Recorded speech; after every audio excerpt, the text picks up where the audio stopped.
magandang araw mga ka-stroke. Good morning. Ayan. So, for today's video ay pupunta nga kami doon sa Buna. Pero ipapakita ko muna sa inyo mga dapat gawin kung halimbawang maglalakad kayo. Tsaka yung mga kamay ay may mga stretching yan bago natin gamitin. At ang paa bago tayo lumakad. Ganito po ang magandang stretching sa paa. Ayan, ganyan po. Hawakan po dito sa tuhod, tapos alpasan po ng dahan-dahan. Ayan, yung pong affected na paa. Wait lang. Ayan. Ito na. Pwede natin gawin yan ng 10 repetition na 3 sets bago tayo maglakad. Ayan, ganyan. Ayan. Kasi pupunta po kami sa Buna, meron kaming charity rides. Ganito po ginagawa ko tuwing bago tayo lumabas. Ayan. Tapos yung sa kamay, ganito po yung paborito ko. Ayan. Ganyan po ulit-ulit. Pwede 10 repetition. Ayan. Para mag-circulate agad ang dugo niya. Ayan. Bago natin gamitin. Para meron siyang lakas. Ayan. At saka doon sa paa. Ayan. Ganyan. Para paglakad, hindi masyado mahirap. Ayan, ganyan. Pipigilin nyo. Ayan. Ganito. Oo. Madali lang eh. Pero sa mga medyo mabigat pa na yung mga bago-bago pa lang na stroke, masakit po talaga yan. Yan. Pero sa mga survivor na, ito po magandang stretching bago lumakad. Papatibay din ito ng balanse. Yan. Ganyan ang ginagawa ko, stretching bago lumakad, bago lumabas. Ayan. So, yun mga ka-stroke, ganun po dapat ang stretching bago tayo maglakad. Ayan. Kailangan may stretching siya, especially pagka yung bagong gising ka sa umaga. Ayan, maganda pong gawin yan. Pero ito pong sa kamay, ito pong paborito ko yung ginaganyan. Kasi po nararamdaman ko talaga ang epekto niya. Kasi yung balikat, joint dito sa siko, at saka dito sa forearm. Ayan. Ako pa medyo nahihirapan magsalita sapagkat ito pang aking ngipin ay umuuga. Ayan.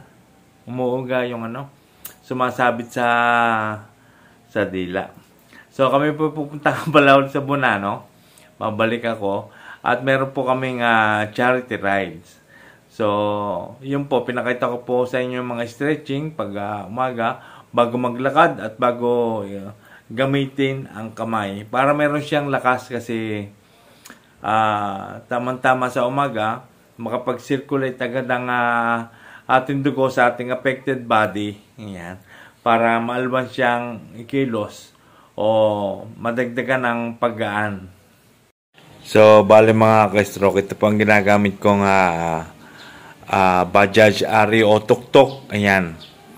Ito po ang ginagamit namin sa pag-charity. Lahat po kami nakaganyan. At lahat ay may kanya-kanyang design. So, bale mga ka-stroke, dinadrive ko ito. Bale, ang maraming gamit sa kanya ay yung gamit na gamit yung aking affected body. Yung affected side.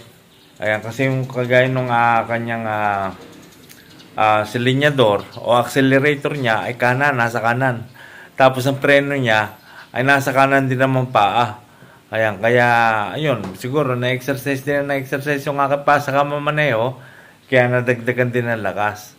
Ayan, pero lakasan din lang ng loob yan Tsaka may tiwala ako sa sarili ko at naniniwala rin ako sa sarili ko At eto na nga, umabante na ang aming team papunta sa venue kung saan gaganapin ang aming charity event. At dito lang naman ito sa aming neighbor town sa Indang, Cavite. Malapit lang ang kanyang biyahe. At alam nyo mga ka-stroke, nakakatuwa rin naman dahil marami ang nagsisama. At pagka marami, mas marami ang tulong na maihatid namin. At sa aming team mga ka-stroke, ako lang naman ang PWD dito. Pero hindi hadlang ang pagiging PWD ko sapagkat ako'y naniniwala sa aking sarili at sa aking kakayahan na kayang-kaya ko na makapagsabayan sa kagaya nilang normal ang pangangatawan. At ito na nga mga ka-stroke ang nangyayari. Nagkatotoo ang iniisip ko. Napakalayo nga sa parking ang venue kung saan gaganapin ang aming charity event. Kaya mas minabuti ng inyong lolo na dalhin ang kanyang tungkod. Makikipagsabayan kasi tayo sa karamihan ng tao. At ito na nga, nakarating na tayo. At ito po ang aking tungkod ay bagong-bago pa yan. Ayan. Pero hindi ako nakahihiya. Kahit sa karamihan ng tao ay ginagamit ko ang tungkod na ito. At tingnan nyo naman kung gaano karaming tao. Alangan tayo makapagsabayan sa kanila. Baka kasi masagi pa tayo eh. Matumba lang tayo. At ayan, ganyan ang aking lakad. Ayan. Medyo hirapan. Nililiko ko ng tuhod ko. Kaya nga lamang yung patak ng paa niya ay mahirap itama, hindi po gumigitna, gumigilid. Yun. So mga ka-stroke, nakauwi na kami, nandito na kami sa bahay at ganoon lang po ang ating ginagawa sa charity. Yan. So at least nakita nyo naman pa ulit ang aking lakad. Medyo hindi pa rin siya pero at least kahit pa paano ay nagagamit ko siya at ako nakakapaglakad at nakakarating ako sa aking gustong paroonan. Kagaya kanina, napakalayo ng parking, tapos naglakad pa ng malayo. So okay lang yun, at least nakapag-stretching naman tayo. Yung po mga pinakita ko ng exercise kanina, nung earlier, yun po ay talagang makakatulong sa pag-stretching bago lumakad. Kasi medyo galing pa tayo sa higa, kaya mabigat pa ang ating paa. So, ayan, attended si Mrs. Ayan, so, ano masasabi mo sa ating mga ka-stroke? Okay naman. Maganda rin yung minsan nakakalabas, may pinaglilibangan po. Yes.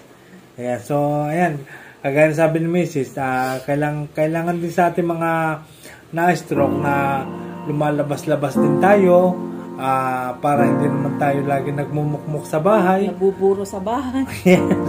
Kaya, dapat lumalabas-labas din. Kaya sa mga labas ng mga pamilya, sama-sama ka rin minsan.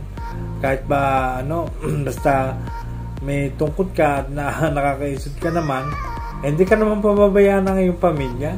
Oo. Kahit sa looban, sa gubat, sumama kayo pagka gusto nyo malibang. Oo. Aakit ng bundok. Ganyan.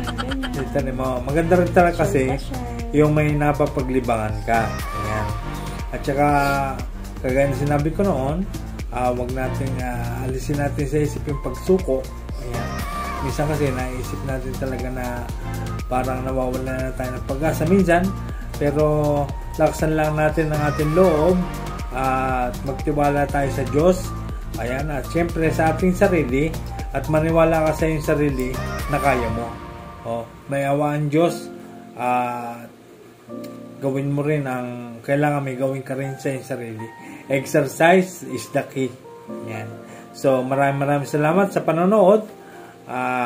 Sana po ay may natutunan din kayo ulit na stretching na exercise. Ayan. Bago maglakad, gawin nyo yun pag umaga. At nakakapag-circulate agad ang dugo. Ayan. So, maraming salamat sa inyo.